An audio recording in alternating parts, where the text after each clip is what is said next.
Hello friends, Alessandra here. We're back to check in with our worms. It's been about a week and a half, and as you might have noticed, this is not where they were before. These poor worms have been moved around a few times, and after I left you guys the other day, I realized shortly thereafter we had made a mistake. So the worms that we had put in the house, we put next to a wall.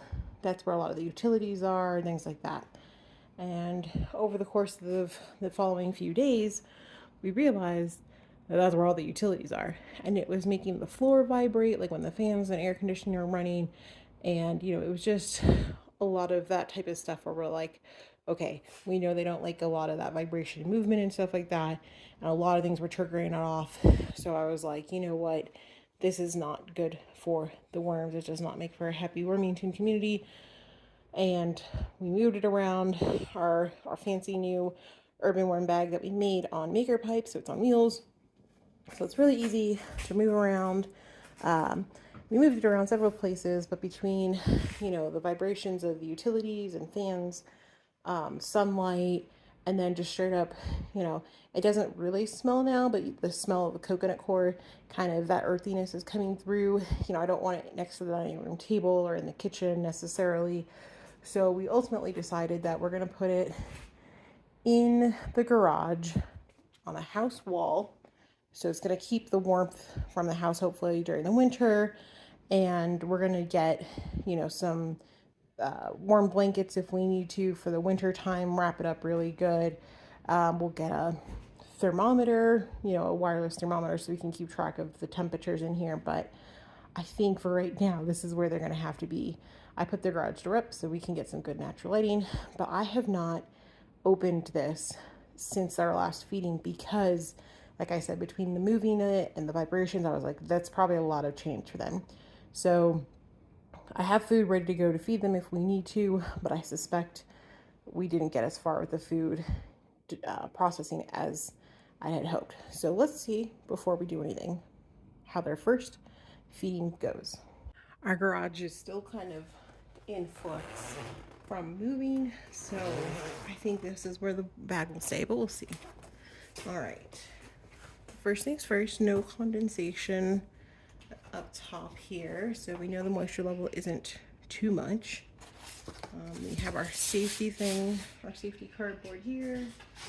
Doesn't really feel exceptionally anything.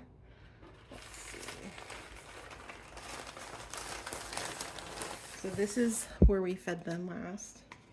We wrapped it up in the food, in the paper, to kind of help distribute the moisture. Okay. It's interesting that even these top layers though aren't even saturated all the way through. They're wet, but, oh, okay. Well, first off, there are worms underneath. Let's zoom you guys in, so hopefully you can tell, but there's definitely worms in here. Underneath. I suspect they haven't really gotten to the food part yet. Okay. Let's take a look.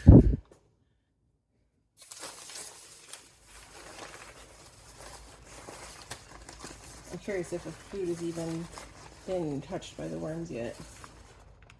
Nope. I don't know if you guys can tell, but there are no worms in there. So you're just going to cover that back up, cover this back up, leave them be. Actually, is that true? I'm a little worried about the dryness because everything is so dry out here. Things are, you can feel moisture on them, but they're not, it's not wet. Yeah, this is pretty, I can tell there's some moisture.